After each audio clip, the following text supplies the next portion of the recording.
नमस्ते नमस्कार, welcome back to my channel. I hope सगळे मस्त मजेत आणि हेल्दी असाल। फर्स्ट आम्ही जाऊन आलो हॉस्पिटलमध्ये आय स्पेशलिस्टकडे, कारण माझे डोळे काही दिवस दुखत आहेत आणि अलीकडे थोडंसं स्क्रीन टाइम जास्त असल्यामुळे डोळ्यातून पाणी येणं वगैरे या सगळ्या समस्या होत होत्या। म्हणलं आपण एकदा जाऊन यावं आणि नको तेच झालेलं आहे।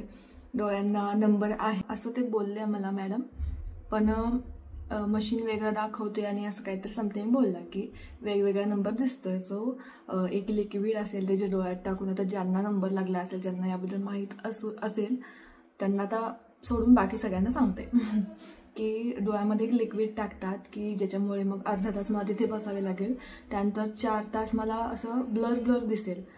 सो एवढा वेळ मला आत्ता नव्हता, म्हणून मी रिटर्न आले घरी आणि मग म्हणलं नंतरच करूया शनिवारी वगैरे। सो प्लॅन आहे शनिवारी पुन्हा जायचं, कारण ट्राश नदीला घ्यायला कोणीतरी हवं ना। 4 तास तर ऑब्व्हियसली तिला असं ब्लर डोळ्याने मी नाही हँडल करू शकणार आहे, त्यामुळे बघू आता काय काय। नंबर तर 100% लागला।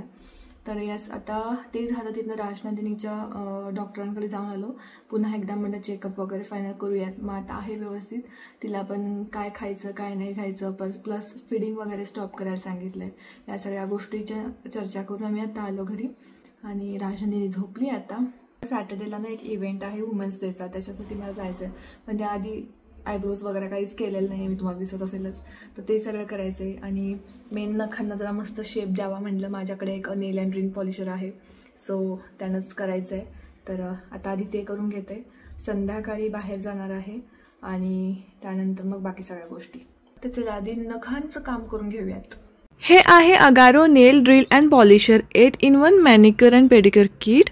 तर यामध्ये तुम्हाला मेन जी डिव्हाइस आहे त्याच्यासोबत युजर मॅन्युअल आणि वॉरंटी कार्ड सुद्धा भेटतं। युजर मॅन्युअल मध्ये तुम्हाला कंप्लीट डिटेल्स सगळी मिळून जातील। बॉक्समध्ये 8 अटॅचमेंट, एक मेन युनिट, एक डस्ट कंट्रोल शीट, त्यानंतर एक टाइप सी चार्जिंग केबल मिळते। हे बटन प्रेस करून तुम्ही LED लाईट ऑन ऑफ करू शकताय। तर हे पॉवर बटन ज्यावेळेस आपण पुढच्या साईडला प्रेस करतो तर त्यावेळेस क्लॉकवाईज डिरेक्शन मध्ये रोटेट होते मशीन, आणि ज्यावेळेस मागच्या साईडला आपण प्रेस करतो त्यावेळेस अँटी क्लॉकवाईज रोटेशन होतं। या डिव्हाइस मध्ये 5 स्पीड ऑप्शन्स आहेत विथ क्लॉकवाईज आणि anti clockwise rotation up to 7000 RPM। Requirement नुसार ड्रिल बिट सिलेक्ट करायचा आणि समोर असलेल्या होल मध्ये इन्सर्ट करायचा। डस्ट कंट्रोल शीट सुद्धा तुम्ही वापरू शकता, जे काही असे पार्टिकल्स हे निघतात तर ते डस्ट कंट्रोल शीट कलेक्ट करतं। हा सिलेंड्रिकल मिलिंग कटर क्युटिकल्स रिमूव्ह करायला आणि स्मूथ नेल्स बनवायला हेल्प करतो। त्यानंतर हा लॉंग कोन बीट नेल्सचे साइड वॉल्स आणि क्युटिकल पॉलिश करायला हेल्प करतो।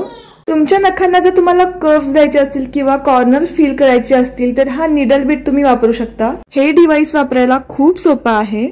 त्यानंतर बॅरल बीटचा यूज तुम्ही तुमच्या नेलचे सरफेसेस पॉलिश करण्यासाठी किंवा कठीण थर असेल तुमच्या नखांवरती तर तो क्लीन करण्यासाठी करू शकाल। मी पाहू शकते स्किनवरची सगळी लेअर निघून गेलेली आहे। फेल्टेड वूल बीट तुम्ही नेल सरफेसेस क्लीन करण्यासाठी आणि पॉलिश करण्यासाठी करू शकता। हे तुम्हाला थोडंसं स्मूथ इफेक्ट देतं। या सॅफायर कोन बीटचा वापर तुम्ही नखांवरील डेड स्किन रिमूव्ह करण्यासाठी किंवा जर तुमचे नख थिन असतील तर त्यांना शेप देण्यासाठी करू शकता। नेल कटिंग केल्यानंतर एजेस एक्सफोलिएट करण्यासाठी आणि पॉलिश करण्यासाठी या कोर्स डायस बीटचा तुम्ही वापर करू शकता। Sapphire callus sander dead skin remove करण्यासाठी खूप हेल्पफुल ठरतं। Look at the result. तुम्हाला सुद्धा जर हे नेल ड्रिल अँड पॉलिशर हवं असेल तर याची लिंक डिस्क्रिप्शन बॉक्स मध्ये दिलेली आहे, नक्की चेक करा।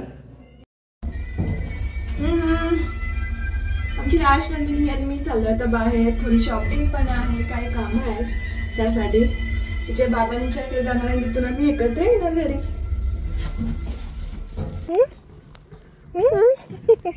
राजनंदिनीची आम्ही छान शेंडी घातली आज मी। राजनंदिनी, हे राजनंदिनी कधी छान छान शेंडी घातली ना पिल्लू ना, होय? आणि ठेवले मेहनतीनं, काढून नाही टिकली आज राजनंदिनी। हा चलो।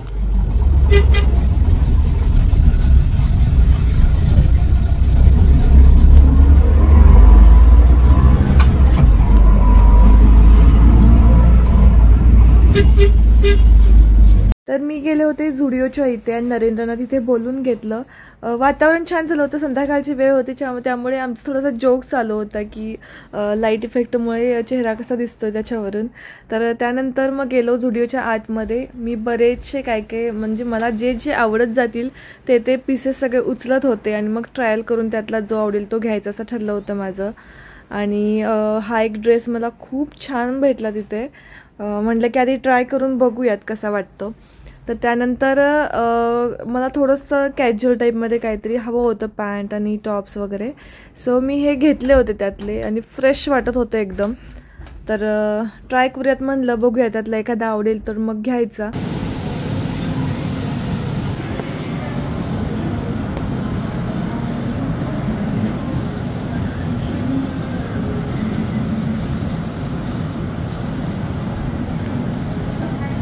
एवढे कपडे घेऊन आले, ट्राय करून बघूयात.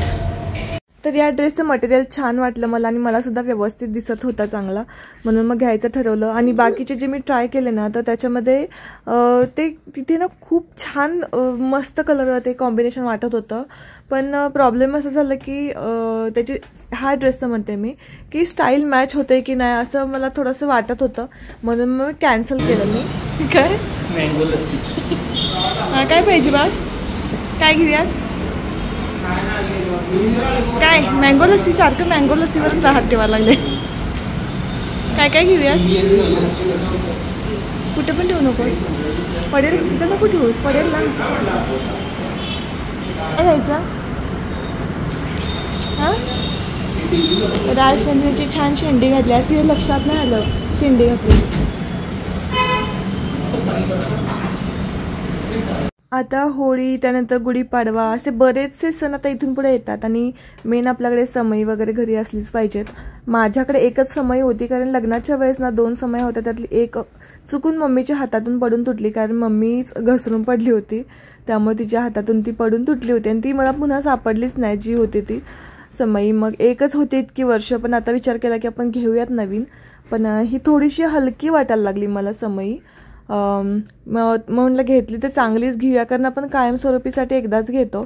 मग पुन्हा अजून एक मी वेगळा पीस बघितला, तो सुद्धा मला इतका खास नाही वाटला, पण शेजारी एक दुसऱ्या मॅडम होत्या, त्यांनी घेतली, ती खूप छान होती, डेकोरेटिव्ह टाईपमध्ये आणि मस्त वाटत होती ती, म्हणजे देवाला पूजेला वगैरे ठेवायला चांगली वाटली असती.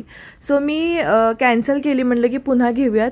पण इथे मला ताम्हण घ्यायचं होतं आणि एक कलश घ्यायचा होता, तर तो मी घेतला.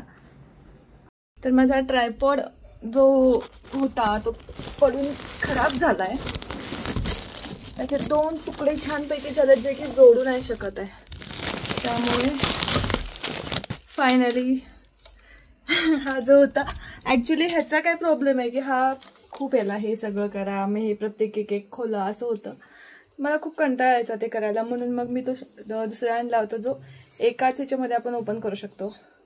पण तो गेल्यामुळे आता याचे अच्छे दिन आलेत. येस नरेन बघ की मला काय सुचलं, याच्या आता अच्छे दिन आलेत. तो बिचारा तुटल्यामुळे, नशीब माझ्याकडे हा होता. तर आता येस, मी ना केक जो बनवला होता, काय झालं, मी केक बनवला होता काल, बघा हा. काचीच आहे ती, मम्मा मम्मा नो, मम्मा नो नो, इकडे इकडे इकडे बसा, खाली बसा, तोडशील. प्लेटीमध्ये धुयात की दुसऱ्या, जर असं प्लेट घ्या की दुसरी. थांब, देते तुला, देते ग देते ना सुना, थांब थांब थांब, सोड थांब, दुसरं हे बाई, हे बघ तुला देते, बघ ह्याच्यात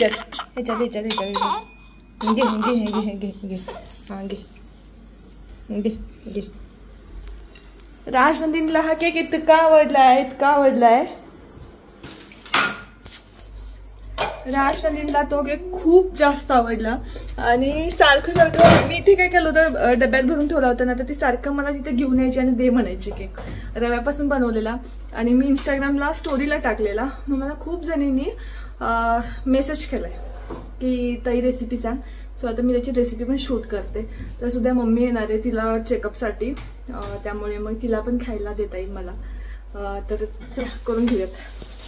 तर मी आता काय करते की केक बनवला होता काल, तो संपला, रव्याचा बनवलेला, कारण राजनंदिनीला पण खूप आवडला, मलाही आवडला, यांनाही आवडला, सो आम्ही संपवून टाकला तो. राजनंदिनी तर मला सारखं इथे हे करतो, बघितलं असेलच तुम्ही, सारखं मला ओढून घेऊन तो केक ती मागत होती. तर मी त्याचा फोटो हे केला होता, इंस्टाग्रामला स्टोरीला पोस्ट केलेला. सो मला खूप मेसेजेस आले की रेसिपी सांग.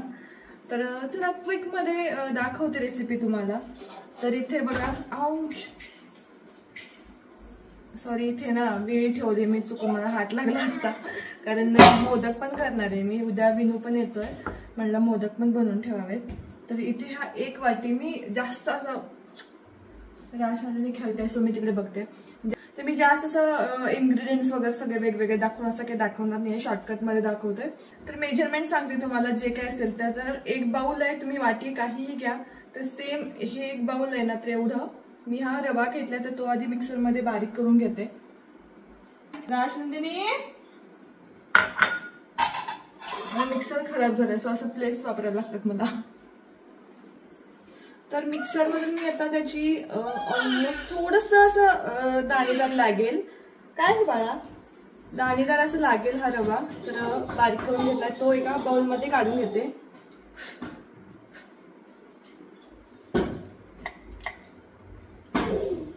ही गुळाची पावडर आहे. तर सेम बाउल, हा जो बाउल आहे ना, तर सेम एवढंच, जेवढा रवा घेतलाय ना तर तेवढाच हे घ्यायचंय आपल्याला गुळाची पावडर. राशनंदिनी चढू नकोस बाळा, नको, नाही चढायचं. गुळ पावडर ऑलरेडी बारीक आहे तर आहेच, पण त्यात तरी सुद्धा मला काय करायचंय की वेलची आहे ना, तर ती त्याच्यात टाकूनच मिक्स होईल बारीक. कारण आपल्याला तर जास्त नाहीये, जास्त प्रमाण असेल तर वेलची बारीक होते, किंवा मग आपल्याला ह्याच्यावरती काय म्हणतात त्याला, पोळपाट्यावरती बारीक करायला लागते, किंवा मग कुठून. मी काय करते की स्वाद उतरावा म्हणून मी गुळाची पावडर आहे ना, तर त्याच्यातच वेलची टाकणार आहे, ते मिक्सरला फिरून घेणार. तर इथे 3 वेलची आहेत, तर त्या मी टाकते मिक्सर मध्ये गुळाच्या पावडर सोबत. तर आधी रवा होता, त्याच्यामध्ये गुळाची पावडर आणि त्यानंतर त्यामध्ये मिक्स होते ती वेलची पावडर. हे सगळं एकत्र केलंय. आता हा स्पून आहे ना, ह्याने 2 चम्मच मैदा टाकते मी, फक्त 2 चमचे. हे सगळं मिक्सचर एकत्र करून घेते.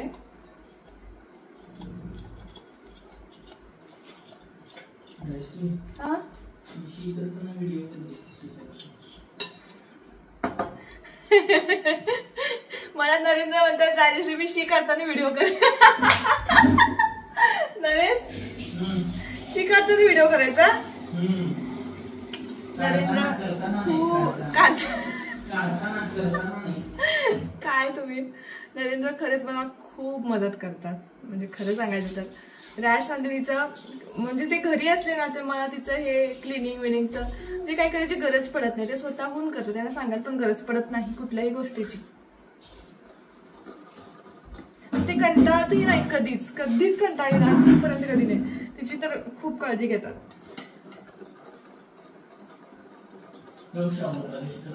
शॉवरला घाबरते ती फार. मी पिन काढली नाही का इथली. राशनंदिनी मगाशी तोंडात घालत होती म्हणून मी माझ्या डोक्यात अडकवून ठेवलेली, अजून माझ्या डोक्यातच होती. आता हे सगळं मिक्स केलं. आता याच्यामध्ये बेकिंग पावडर आणि बेकिंग सोडा घालते. मी बेकिंग पावडर बेकिंग सोडा कधी घालत नाही जास्त, म्हणजे अगदीच टाकला तर किंचित नावाला, उगाच म्हणजे एवढं टाकायचं नाही, उगाच त्यांना काय होत नाही जास्त. याच्या आधी जे बनवले केक त्यात, पण ह्या केक मध्ये मी जो कालचा बनवलेला ना त्यामध्ये टाकलेला. तर हा स्पून आहे ना, तो अर्धा आहे तो बेकिंग पावडर आणि अर्धा स्पून बेकिंग सोडा. सेमच स्पून आहे.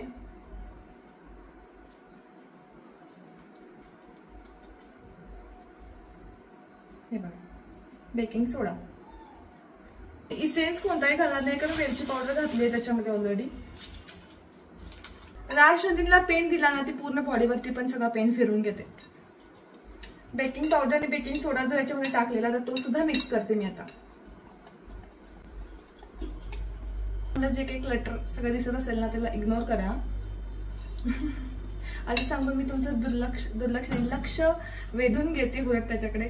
हे वरती जे सगळे ठेवलेत ना, हे बॉक्सेस आहेत जे की ठेवायला आमच्याकडे जागाच नाहीये, त्यामुळे इथेच ठेवून टाकलेलं मी. काय रेसिपीच्या सुरुवातीला राजनंदिनीचं डायपर चेंज करायचं. शिक बसा काय पण काय धोका म्हणजे काय माणसं. ओके, आता याच्यामध्ये सेम ही वाटी आहे ना, वाटीने बाउल आहे ना, तुम्ही वाटी घेतला तर सेम तेच. आपण 1 वाटी गूळ पावडर 1 वाटी रवा घेतला होता, तरी ते अर्धी वाटी तेल घेणार आहे मी. तुम्ही तूप पण वापरलं तरी चालेल, पण सध्या माझ्याकडे ना तूपच नाहीये, संपलंय माझे. तूप मला आणायचंय नवीन, त्याच्यामुळे अर्धी वाटी तेल आहे. आता दाखवू शकत नाही आणि माझा प्रॉब्लेम झालाय ट्रायपॉड खराब झाल्यामुळे मी जो आहे त्याच्यातच हे करते, त्याला खूपच ते हे करावं लागतं, त्यामुळे मी असं दाखवते, सॉरी त्यासाठी. आता यामध्ये हे ऑइल ऍड केलं. मी एकच बाउल घेते, त्याच्यातच सगळं करते, त्यामुळे भांड्याचा पसारा पण पडणार नाही आणि मला सुद्धा कंटाळा येणार नाही नंतर आवरायला. कारण हे झालं ना राजनंदिनीला झोप येईल. आता वाजले किती नरेंद्र? हा, मग अनेक अर्धा तासानं राजनंदिनी झोपायला येईल. मग तिला झोपेपर्यंत माझा अर्धा पाऊण तास जातो. तोपर्यंत माझं बॅटर हे होऊन रेडी होईल, मग पुन्हा पुढची प्रोसेस करता येईल. म्हणून मी एकच हे करते, नंतर मला खूप उशीर होतो मग भांड्यांचा ढीग पडला तर, म्हणून ह्या एकाच ह्याच्यामध्ये करून दाखवते मी तुम्हाला. आता यामध्ये मी काय करते की दूध ऍड करणार आहे. सुरुवातीला मी हे 1 वाटी दूध आहे, पूर्ण 1 वाटी दूध आहे, 1 बाउल सॉरी. तर हे दूध मी ह्याच्यामध्ये टाकते. सोबतच आपल्या प्रोडक्टची लिंक पण आहे डिस्क्रिप्शन बॉक्समध्ये, तीही चेक करा. ऍक्च्युली माझ्याकडे एकच वाटी दूध शिल्लक होतं, म्हणून नरेंद्रने आता आणायला सांगितलं. आता हे काय होतंय, रवा आहे ना हा, तर रवा ते दूध सोकून घेणार सगळं, त्यामुळे मग अजून नंतर अर्धी वाटी दूध एक्स्ट्रा लागणार आहे आपल्याला. मग ते मी गरम करून ठेवलंय. आता याला आता अर्धा पाऊण तास मी असंच ठेवणार आहे. टोटल 45 मिनिट्स ठेवेल याला मी. आता हे पूर्ण होईपर्यंत दूध जे आहे ते थंड होईल, मग ते मी त्याच्यामध्ये ऍड करू शकते. तोपर्यंत हे मिक्स करून घेते सगळं व्यवस्थित आणि साईडला ठेवूयात. तर हे बॅटर रेडी झालंय. याच्यावरती झाकून 45 मिनिटांसाठी मी ठेवून देते.